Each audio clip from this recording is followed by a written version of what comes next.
Grupi artistik Treva i Kahinës së Dugaxhinit ka dhënë mbrëmjen e së martës koncertin e tij vjetor në skenën e Teatrit Mixheni. Gjatë 22 viteve nga krijimi, ky ishte koncerti 22 i grupit, kontributi të cilit në kultivimin e pasurisë kulturore artistike të kësaj kahine dhe trashëgimin bezpasbrezi është i pamoshërueshëm. Kënga folklorike, vallja dhe humori i kësaj treve u sollën në skenë me një njohon që vetëm artistët e këtij grupi, së bashku me të ftuarit nga Malësia e Madhe në dy anët e kufirit, nga Puka, Tropoja dhe Kosova, din ta interpretojnë mrekullisht. Emocionet dhe atmosfera entuziaste e shoqëruan koncertin për rreth 3 orë. Kam mirënjohje sepse në këto 22 vjet kanë bërë një punë të jashtëzakonshme dhe janë kanë në vit ambasadorat më të mirë të treves sonë, folklorit, etnografisë, historisë dhe krejt antropologjisë, po asnjë mbështetje të mirë kanë përveç se dashurisë shumë të madhe për zonën e tyre. Kështu që meritojnë realisht shumë mbështetje dhe shumë mirënjohje. Kjo është një punë që bëhet me përkushtimin e krejt pjesëtarëve të grupit Treva. Unë falenderoj emër për emër çdo pjesëtarë të grupit Treva që kanë dhënë kontributin e tyre për me realizu këto evente të trashëgimisë tonë kulturore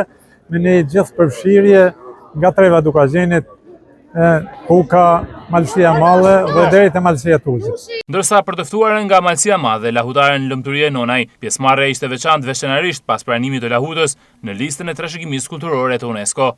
Jam shumë e vlerësuar, shumë e kënaqur që mora pjesë në Trevën e Dugaxhinit, por edhe që kjo rasti i pranimit të lahutës në UNESCO dhe jam 2 fish e gëzuar. Ndue Shytani, interpretues dhe organizatori i koncertit, thekson se mbështetja institucionale është shumë e rëndësishme për vazhdimsinë e këtyre aktiviteteve, të cilat janë përkrahur këtë herë nga Ministria e Turizmit, Kulturës dhe Sportit, Këshilli i Qarkut dhe Bashkia e Shkodrës.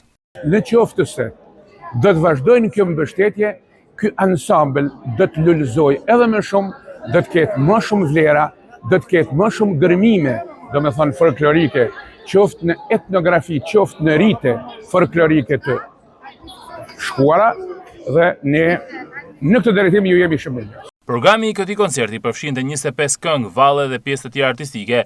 Me këtë rast nuk munguan as vlerësimet nga Qendra e Artit dhe Kulturës Shqiptare në Tiranë për shumë artistë të shquar.